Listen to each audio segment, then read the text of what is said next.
Merci beaucoup, Michel. Oui, ce sera la continuité. Je peux continuer? Écoutez, au nom d'Hélène Zakaïb, je tiens à remercier d'abord Michel Leblanc et toute l'équipe de la Chambre de commerce de Montréal métropolitain d'avoir organisé avec un professionnalisme sans tâche, un professionnalisme qui se voit à chaque fois qu'on vient à vos conférences, à vos forums stratégiques ou lorsqu'on reçoit des grands leaders internationaux, comme on l'a fait récemment avec M. Sarkozy. On est fiers du professionnalisme avec lequel vous recevez et évidemment, ça rejaillit sur l'ensemble de la communauté métropolitaine. Je tiens à remercier aussi les membres de la petite et énergique équipe du secrétariat à la métropole, qui est dirigée par André Lavallée, et les membres de mon cabinet qui ont travaillé à cet événement. Merci aussi à tous les conférenciers. Je pense que la mission ici était d'illustrer tout ce qui se fait, l'énergie, l'engagement, l'inventivité des Grappes pour la construction de Montréal, et je pense que nous en avons eu plein la vue. Il ne reste qu'à mettre tout cela en musique. Et il reste à passer à la vitesse supérieure. Comme ministre de la Métropole, il y a des moments exaltants, comme aujourd'hui, comme les jours où, un après l'autre, les gens viennent me voir pour parler de projets, d'emploi, de création, d'inventivité. Et il y a des jours plus frustrants.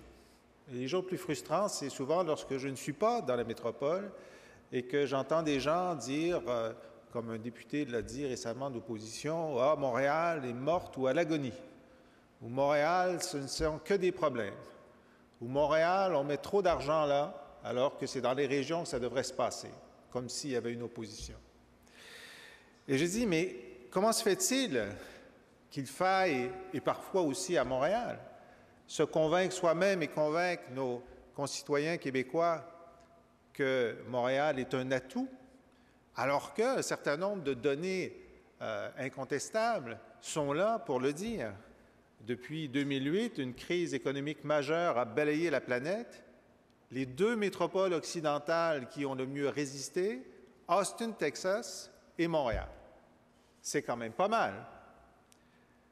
On sait, aujourd'hui encore, que le taux de chômage du Montréal métropolitain est plus faible qu'à Toronto, New York, Chicago, Miami, et on ne parle pas, par charité, des métropoles européennes.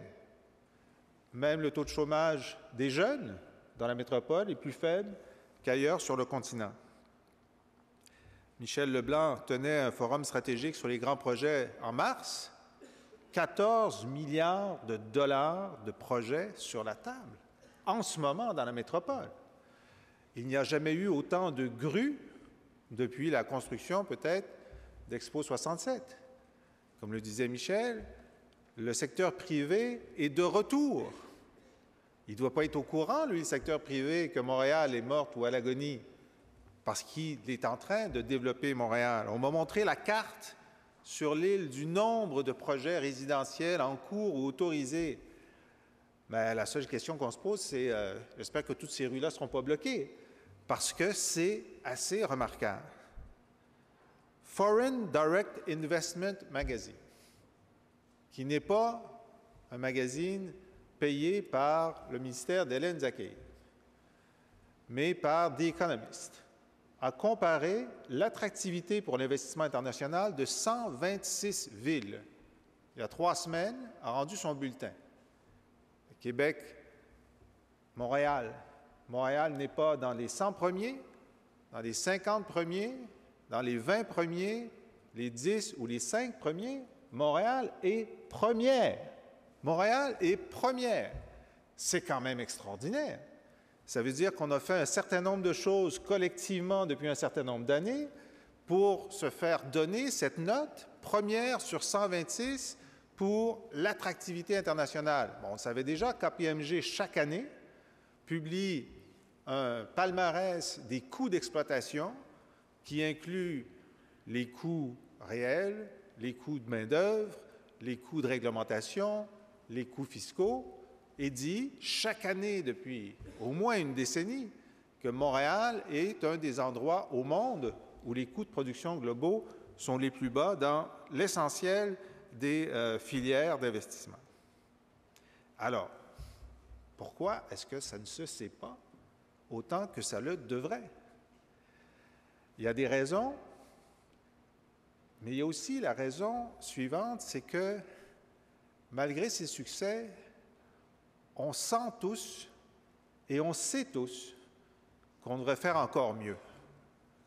On sait tous qu'on est un cran en bas de ce qu'on devrait être capable de déployer en termes économiques, en termes de croissance, en termes d'emploi.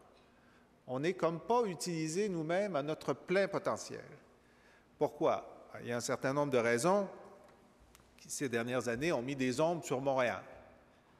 La corruption, la collusion, vous le savez, c'est l'émission de télé-réalité la plus populaire depuis la commission Montgomery.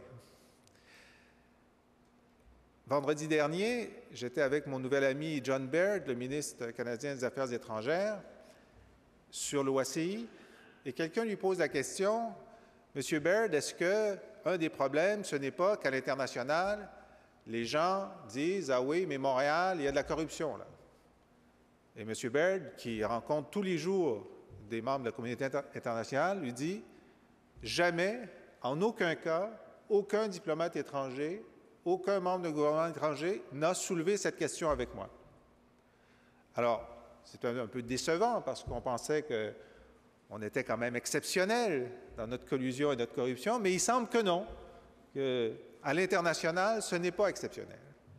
Mais moi, je voudrais que John Baird, dans 2 ou 3 ans, lorsqu'on lui pose la question, dise « Oui, on m'en parle. » On m'en parle parce que les gens trouvent exceptionnelle la façon dont les Montréalais se sont battus contre la corruption, la façon dont les Montréalais ont fait face à ce côté obscur et ont rendu la métropole un des lieux au monde les plus inhospitaliers pour les crapules. C'est là que je vais me rendre. C'est la réputation que Montréal doit se construire. Et vous savez, à Chicago, Miami, Moscou, ils savent qu'il y en a de la corruption. Et c'est peut-être pour ça que ce n'est pas remarqué ce qui se passe ici, mais ce qui peut être remarqué, ce qui peut être exporté, c'est la vigueur avec laquelle, nous, ici, on a fait face à la corruption. Notre gouvernement, depuis septembre, a voté des lois innovatrices pour faire en sorte que les crapules soient de moins en moins à l'aise dans notre environnement. Et c'est peut-être ça qui va faire en sorte qu'on s'en sorte vers le haut. La congestion aussi nous fait mal. Nous fait mal dans la réalité et nous fait mal dans notre réputation. Il faut agir. Alors, nous avons annoncé un Turco amélioré. Cet après-midi, je vous quitte pour aller annoncer les projets d'infrastructure routier dans la métropole. Et vendredi, avec mon collègue Sylvain Gaudreault, une annonce particulière sera faite également sur un dossier qui intéressera Mme Vachon. Nous avons annoncé que notre choix pour le pont Champlain, c'était le système léger sur rail. Nous avons dans des cartons des annonces à faire sur le métro, sur les voies réservées. La congestion, on y travaille le plus rapidement possible, dans des budgets et dans des délais qui vont faire en sorte que cette question soit derrière nous. Alors, quelles sont les autres conditions de succès? Vous en avez parlé abondamment, la question de la main-d'œuvre. Les gisements de talent. Où sont les gisements de talent qui vont alimenter les usines à création et à croissance et à inventivité que sont devenues les grappes? D'abord, il fallait rétablir la quiétude sur nos campus. C'était essentiel, nous l'avons fait en annonçant un réinvestissement. Il faut, ça a été indiqué aussi, retenir les étudiants étrangers. Alors, Montréal est, après Boston, le lieu en Amérique du Nord où il y a le plus d'étudiants étrangers, mais notre proportion relative est en train de baisser un peu. Il faut remonter le nombre d'étudiants étrangers qu'il y a à Montréal, et avec le ministre Pierre Duchesne, comme le ministère des Relations internationales fait partie de cette problématique, nous avons ouvert un chantier pour essayer de voir comment on peut reconfigurer notre offre pour les étudiants étrangers et les attirer et les retenir. En fait, la rétention des étudiants étrangers, qui était anémique il y a une quinzaine d'années, est maintenant meilleure. Plusieurs actions ont été prises, dont le fait que si vous êtes un étudiant étranger et que vous êtes diplômé d'une institution québécoise, on vous donne un certificat d'immigration du Québec. On vous le donne. C'est déjà énorme comme mesure, mais il faut trouver d'autres façons de faire cette rétention. Alors évidemment, l'immigration, on en a parlé, et on a été critique à bon droit de la sélection des immigrants ces dernières années. La non-reconnaissance des diplômes, la non-reconnaissance des compétences est une mauvaise action que nous avons commise collectivement envers les immigrants et envers nous-mêmes. Le fait que 40% des immigrants puissent arriver au Québec sans avoir aucune connaissance du français au point d'entrée n'est pas une bonne action pour leur réussite et la réussite de la société d'accueil. C'est pourquoi ma collègue Diane de Courcy travaille sur une réforme de ces critères qui va faire en sorte, d'une part, de rehausser les exigences au point d'entrée. Et il ne suffit pas de savoir avoir une conversation en français pour travailler dans les nouvelles technologies, pour travailler dans les sciences de la vie, pour travailler dans les banques. Il faut avoir une très bonne connaissance du français. Et donc, un critère qui sera appliqué, c'est celui d'une connaissance de modérée à supérieure du français au point d'entrée. Et nous faisons des ententes avec les alliances françaises partout dans le monde et on dit aux candidats à l'immigration, allez suivre un cours à l'Alliance française, rehaussez votre capacité de français pour que lorsque vous arrivez, vous serez déjà en situation de réussite. Et bien sûr, avec la France, nous avons établi cette reconnaissance mutuelle des compétences et des diplômes, maintenant dans plusieurs dizaines de secteurs. Avec l'accord de commerce avec l'Europe, nous allons étendre cette procédure pour le reste de l'Europe et nous entendons le faire également plus généralement. Un gisement de talent, on en a parlé, c'est évidemment aussi le fait qu'en Europe et ailleurs, beaucoup de jeunes voient non seulement l'Amérique, mais le Québec en particulier, comme un lieu d'opportunité, une terre d'opportunité. Et le nombre de jeunes Français qui viennent chercher un emploi ici et parfois qui laissent des emplois pour venir en prendre ici, c'est un moment historique qui est peut-être dommage pour nos amis français, mais qui en tout cas pour nous est un moment d'opportunité. Et on en parlait, Montréal International, comme Québec International, organise des journées Québec en France et ailleurs où, in situ, on offre un emploi à un candidat et il sera attendu à l'aéroport, il ira dans son emploi, il est déjà intégré, c'est un succès quasi assuré. Alors, il faut saisir cette occasion, le gisement de talent, la volonté de venir dans un endroit où il y a de la croissance économique, c'est un moment pour nous qu'il ne faut pas laisser passer. Un autre gisement d'emploi aussi, c'est ces Québécois qui vont chez Google ou qui vont chez Microsoft ou qui vont aux États-Unis après leur diplôme ici et qui font carrière et tout à coup, ça arrive dans les meilleures familles, décident d'avoir des enfants. C'est le moment de les ramener parce que le Québec, c'est le paradis des familles. Le Québec, c'est l'endroit où le réseau de garderies, où les écoles, où la qualité de la vie, où la sécurité dans les villes est optimale. Et en plus, chaque hiver, gratuitement, derrière chaque maison, on livre de la neige. Et pour les enfants, c'est extraordinaire. La main-d'œuvre aussi, ça veut dire rapprocher de l'emploi les gens qui s'en sont éloignés, par de la formation, par un programme « Tous pour l'emploi » qui va investir 70 millions pour essayer de rapprocher des gens qui sont éloignés de l'emploi vers le marché de l'emploi. Et c'est aussi faire en sorte qu'il y ait moins de décrochage. Les maternelles 4 ans, les CPE, l'extension des CPE, c'est la meilleure façon de le faire. Faire reculer la pauvreté, c'est faire augmenter aussi le potentiel de talent. Je crois qu'il faudra un meilleur arrimage aussi entre les grappes industrielles et les comités sectoriels de main-d'œuvre pour faire en sorte que la fluidité soit la meilleure. Alors, au gouvernement aussi, notre politique industrielle, d'innovation, de souveraineté alimentaire, la loi-cadre sur l'économie sociale, la Banque de développement économique, le chantier sur l'électrification des transports sont autant d'outils que, dans les mois qui viennent, seront mis à la disposition d'une croissance supplémentaire. Et de mon côté, au ministère des Affaires internationales et du commerce extérieur, nous sommes sur le point de lancer notre nouvelle politique de commerce extérieur. qui va toucher sur chacun des aspects de la chaîne de valeur vers le commerce, parce qu'on veut bien créer ici les meilleurs produits au monde.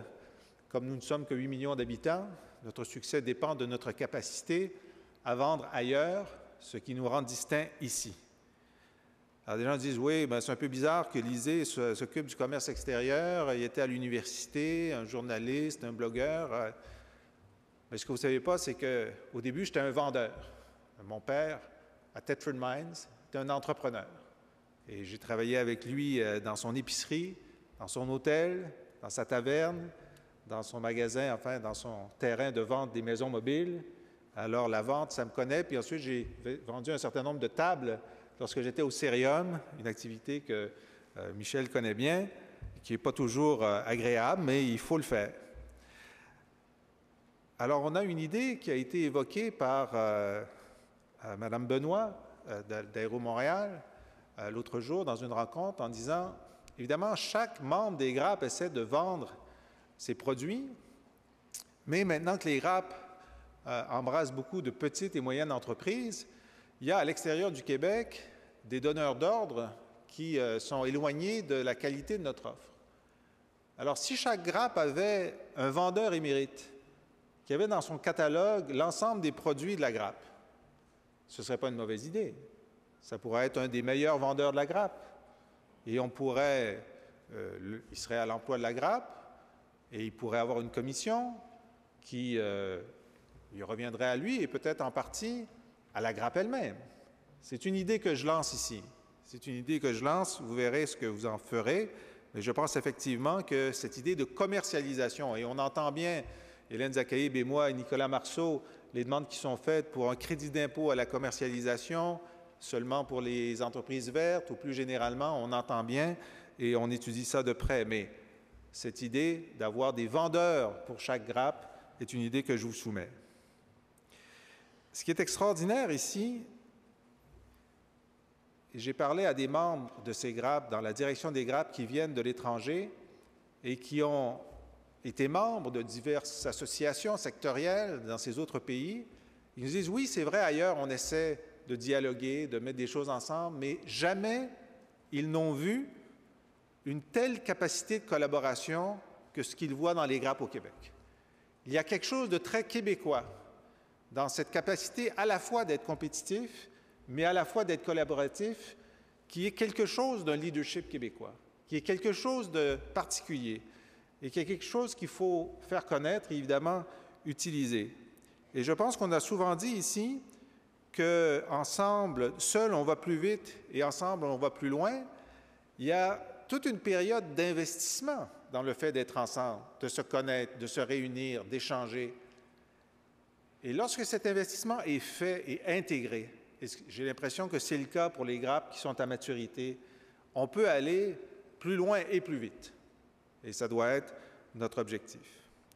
Alors, plus loin et plus vite, on a un rendez-vous en 2017. C'est l'anniversaire de la fondation de la Ville, 50e anniversaire de l'Expo, le moment où les Montréalais se sont dépassés, se sont épatés par leur modernité et ont épaté le reste du monde. Alors, on a quelques années d'ici 2017. Pourquoi c'est important? Je ne sais pas si vous avez remarqué, mais à Québec, ils ont eu un grand moment, le 400e en 2008. Ils ont retrouvé leur fierté. Vous avez remarqué qu'ils n'ont pas arrêté d'être fiers en 2009, ni en 2010, ni en 2011, ni en 2012. Alors, c'est un moment qui concentre les énergies, nous donne un point d'ancrage, mais aussi un tremplin vers l'avenir. Et ça, ce moment-là, il ne faut pas le rater.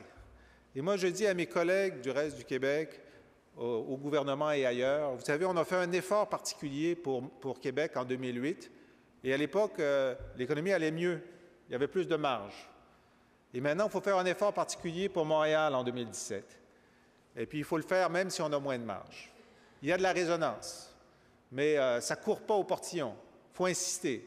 Alors, je vous demande d'être avec moi pour insister, puis je vous demande d'être avec moi pour ce rendez-vous aussi qu'on a avec nous-mêmes. C2 Montréal, en mai, va tenir sa 2e édition pour faire de Montréal le Davos international annuel de la créativité. C'est une extraordinaire idée qui a bien sûr notre appui. Parce que Montréal, on parlait de branding ou de marque de commerce tout à l'heure avec Michel, c'est peut-être qu'on n'a pas trouvé le slogan, mais certainement la ville de création. On est une ville de création. Il faut qu'on sache, avant 2017 si possible, et pendant des décennies après, que si on veut être dans un des lieux sur la planète où se crée le 21e siècle, il faut être à Montréal, il faut être dans la métropole. C'est là qu'on veut aller. On veut que les whiz-kids, les nôtres qui disent on veut aller à Google, on veut aller à Microsoft, on veut aller à Singapour, on veut qu'à Singapour, puis en Californie, ils se disent on veut aller à Montréal. Parce qu'il se passe tellement de choses, ils inventent tellement de choses, ils sont tellement créatifs, et en plus, c'est la qualité de vie. Alors écoutez, les grappes industrielles, les gens de la culture, les gens des autres secteurs, de l'économie sociale, on a une tâche commune, c'est de faire de Montréal une ville incontestée et incontestable de la création. Merci beaucoup.